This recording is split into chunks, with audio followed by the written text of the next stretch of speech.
Christine Estabilio. I'm the K2 core teacher and curriculum coordinator here at EtonHouse Claymore.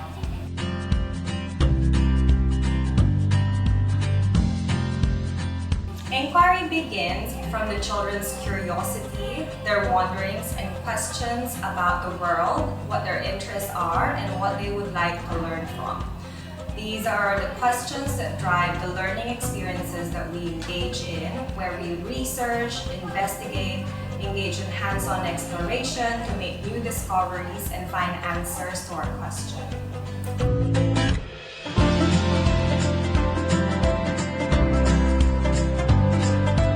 When we start our new inquiry, we begin with unpacking the ideas and what we already know about the topic or the concept that we are trying to investigate.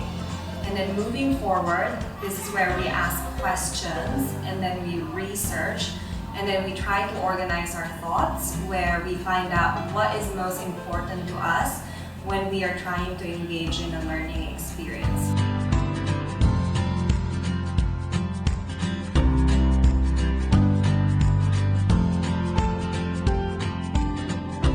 The final stage of our inquiry is where we create action pieces that represent our ideas, our thoughts, and our creative process from the learning experiences that we engage in.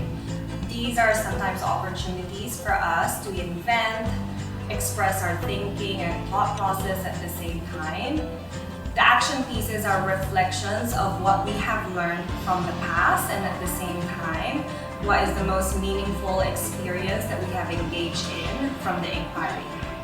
Reflection provides an opportunity for the children to share their thought process, apply their understandings, and at the same time, build connections between their personal knowledge and their new discoveries.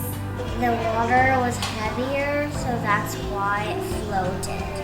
We mixed the water with the sugar and we put the egg in and it floated to the top. The element in vinegar is sulfur, and when it reacts with a base, which is baking soda, it creates a chemical reaction, also known as an acid-base reaction.